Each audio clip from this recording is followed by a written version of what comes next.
चलिए जानते हैं देश और दुनिया के सिलेक्टेड काम की और महत्वपूर्ण 50 बड़ी खबरों को सिर्फ 10 मिनट में। पर अभी तक आपने इस वीडियो को लाइक नहीं किया है तो लाइक कर दीजिए।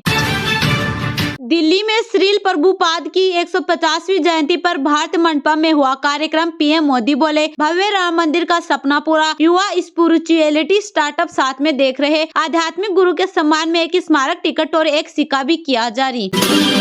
नवरात्र से श्री रामलला के पूजन, श्रृंगार और भोग में हुआ बदलाव। 56 भोग में सात्विक आदिवासी भोजन भी होगा। पुजारियों के लिए ड्रेस कोड बदला जाएगा। न्यूज प्लेटफॉर्म्स की विश्वसनीयता सबसे आगे, इसकी जिम्मेदारी सभी छोटे बड़े संस्थानों की। DNPA कॉन्क्लेव में बोले अनुराग ठाकुर।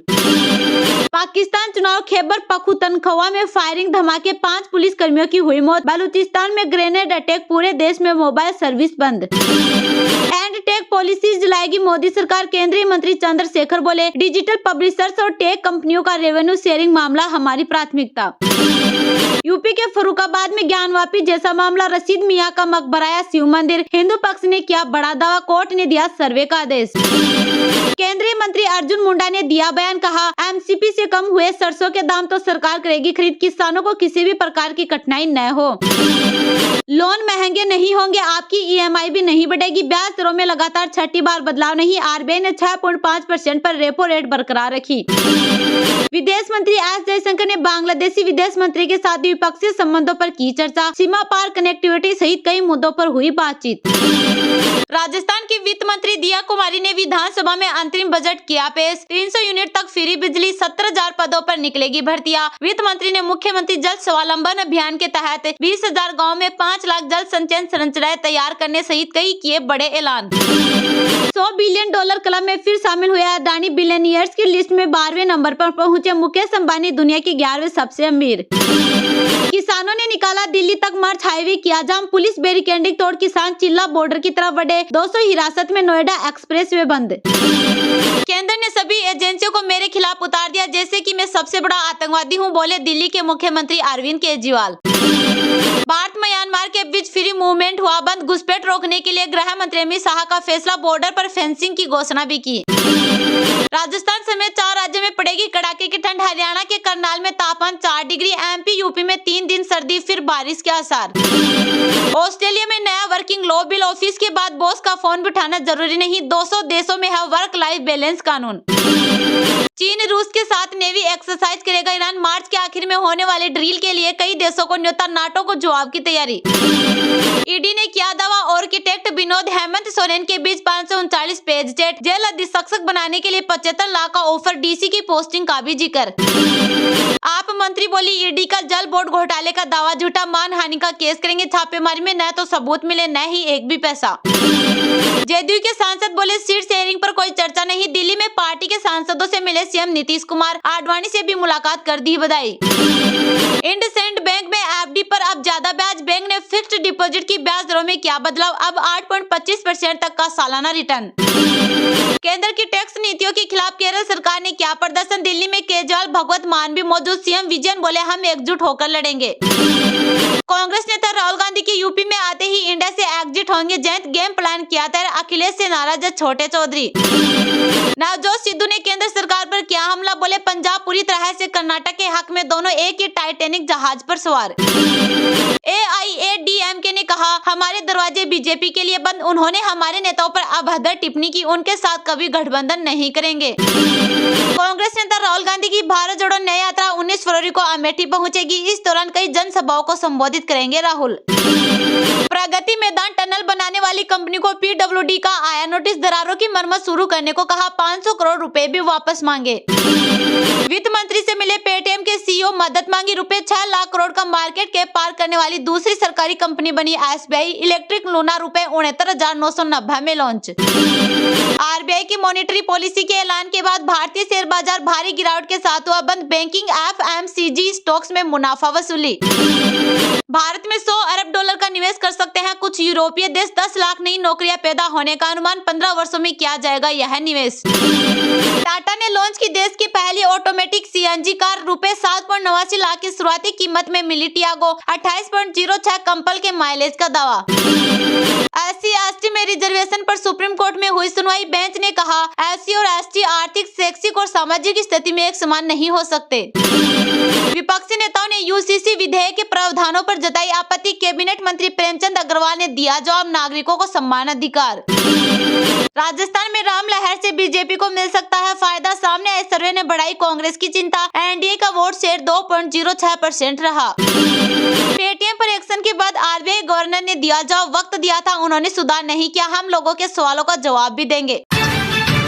दिल्ली में श्रील प्रभुपाद की 150वीं जयंती पर भारत मंडपम में हुआ कार्यक्रम। पीएम मोदी बोले, भव्य राम मंदिर का सपना पूरा, युवा स्पिरिचुअलिटी स्टार्टअप साथ में देख रहे। आध्यात्मिक गुरु के सम्मान में एक स्मारक टिकट और एक सिक्का भी किया जारी। प्रधानमंत्री नरेंद्र मोदी गुरुवार को दिल्ली के भारत मंडपम में आध्यात्मिक गुरु श्रील प्रभुपाद की 150वीं जयंती के कार्यक्रम में पहुंचे। मोदी ने आध्यात्मिक गुरु के सम्मान में एक स्मारक टिकट और एक सिक्का भी जारी किया। प्रगति मैदान के भारत मंडपम में कार्यक्रम हुआ था। मोदी ने कहा कि सैकड़ों साल पुराने भव्य राम मंदिर का सपना पूरा हुआ। अब युवा स्पिरिचुअलिटी और स्टार्टअप को एक साथ देखने लगे हैं। मैं श्रील प्रभुपाद जी को श्रद्धापूर्वक नमन करता हूं। मैं उनके अनुयायियों को उनके 150वीं जयंती की शुभकामनाएं देता हूं। आज मुझे उनकी स्मृति में स्मारिका और सिक्का जारी करने का सौभाग्य मिला। ये जयंती ऐसे समय में मना रहे हैं जब कुछ दिन पहले सैकड़ों साल पुराना भव्य राम मंदिर का सपना पूरा हुआ। आज आपके चेहरे पर जो उल्लास दिख रहा है, इसमें रामलला के विराजमान होने की खुशी भी शामिल है। इतना बड़ा महायज्ञ संतों के आशीर्वाद से ही पूरा हुआ है। हम लोग जीवन में प्रेम, कृष्ण तत्वों को कितनी सहजता से समझते हैं, इसके पीछे चैतन्य महाप्रभु की बहुत बड़ी भूमिका है। वे कृष्ण भक्ति के प्रतिमान थे। उन्होंने कृष्ण भक्ति को जन सामान्य के लिए सुलभ बना दिया। उन्होंने बताया कि भक्ति संन्यास से ही नहीं, उल्लास से भी हो सकती है। मैं इन परंपराओं में पला बढ़ा इंसान हूँ। मैं जिस माहौल में रहता था, भजन कीर्तन चलते थे, मैं किनारे बैठा रहता था, मन प्रसन्न होता था, लेकिन मैं जुड़ता नहीं था। एक बार सोचा कि ये दूरी किस चीज की है, मैं उसे जीता तो हूँ लेकिन जुड़ता नहीं हूँ। मैंने चैतन्य की परंपरा के सामर्थ्य का साक्षात्कार किया है। अभी आप लोग कुछ कर रहे थे तो मैं ताली बजा रहा था। तब एक प्रधानमंत्री ताली नहीं बजा रहा था, प्रभु भक्त ताली बजा रहा था। चैतन्य महाप्रभु जैसी देवी विभूतियां किसी न किसी रूप से कार्यों को आगे बढ़ाती रहती है। श्रील प्रभुपाद उन्हीं की प्रतिमूर्ति थे। अर्थ से परामर्श तक कैसे जाया जाता है, उनके जीवन के पग पग में देखने को मिलता है। 10 साल में उन्होंने गीता कंठस्थ कर ली थी।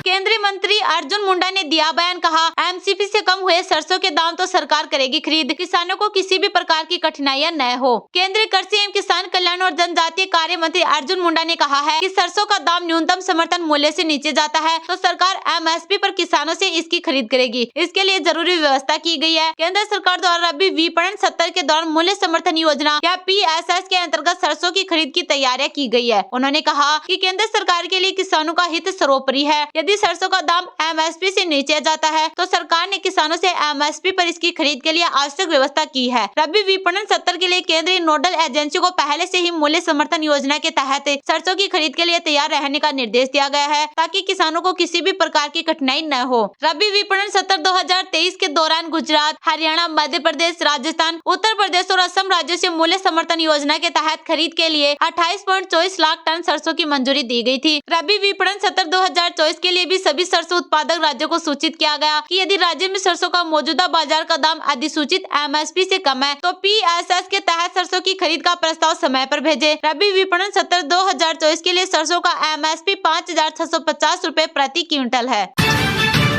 राजस्थान की वित्त मंत्री दिया कुमारी ने विधानसभा में अंतरिम बजट किया पेश। 300 यूनिट तक फ्री बिजली, 70,000 पदों पर निकलेगी भर्तियां। वित्त मंत्री ने मुख्यमंत्री जल स्वावलंबन अभियान के तहत 20,000 गाँव में 5 लाख जल संचयन संरचनाएं तैयार करने सहित किए कई बड़े ऐलान। राजस्थान की वित्त मंत्री दिया कुमारी ने बृहस्पतिवार को विधानसभा में अंतरिम बजट पेश किया, जिसमें उन्होंने 70,000 पदों पर भर्तियां करने, मुख्यमंत्री जल स्वावलंबन अभियान के तहत 20,000 गाँव में 5 लाख जल संचयन संरचनाएं तैयार करने सहित कई घोषणाएं की। अपने बजट भाषण में मुख्यमंत्री दिया कुमारी ने राज्य पर कर्ज भार सहित कई अन्य मुद्दों को लेकर पूर्ववर्ती कांग्रेस सरकार पर निशाना साधा। उन्होंने कहा कि पूर्ववर्ती सरकार के कार्यकाल में राज्य जहां एक और विपरीत वित्तीय स्थिति में आ गया, वहीं दूसरी ओर गलत नीति नीतियों, भ्रष्टाचार, लचर कानून व्यवस्था, कुशासन एवं तुष्टीकरण के कारण प्रदेश के विकास की गति भी मंद हुई। उन्होंने कहा, इन चुनौतीपूर्ण परिस्थितियों का सामना करते हुए हम प्रधानमंत्री नरेंद्र मोदी के नेतृत्व वाली केंद्र सरकार के सहयोग के साथ साथ हमारी सरकार की ठोस कार्य योजना, सुशासन एवं कठिन परिश्रम से प्रदेश को सतत विकास के मार्ग पर ले जाएंगे। उन्होंने कहा, मैं सदन को यह भी भरोसा दिलाना चाहूंगी कि राजस्थान को विकसित, समृद्ध, सशक्त एवं खुशहाल प्रदेश बनाने के लिए किसी भी प्रकार के संसाधनों की कमी नहीं आने दी जाएगी। इस दौरान की गई प्रमुख घोषणाओं में भर्तियां भी हैं। मंत्री ने कहा, युवाओं को संबल प्रदान कर उनके रोजगार के अधिकाधिक अवसरों का सृजन करना हमारी सरकार की प्राथमिकता है। इस क्रम में युवाओं को रोजगार को आगामी वर्ष में सरकार के अधीन लगभग 70,000 पदों पर भर्तियां किए जाने की मैं घोषणा करती हूं। साथ ही युवाओं की काउंसलिंग और मार्गदर्शन के माध्यम से निजी क्षेत्र में उनके स्वर्णिम करियर निर्माण के लिए राज्य के समस्त संभाग मुख्यालय पर युवा साथी केंद्र स्थापित किए जाने का भी प्रस्ताव है। इस पर 10 करोड़ रुपए खर्च होंगे। वित्त मंत्री दिया कुमारी ने 5 लाख परिवार को मुफ्त बिजली देने का भी ऐलान किया। वित्त मंत्री ने कहा कि प्रधानमंत्री पीएम मोदी की ओर से किए गए ऐलान के तहत राजस्थान में 5 लाख घरों के छत पर सोलर पैनल लगाया जाएगा। इससे इन परिवारों को हर महीने 300 यूनिट तक मुफ्त बिजली मिलेगी।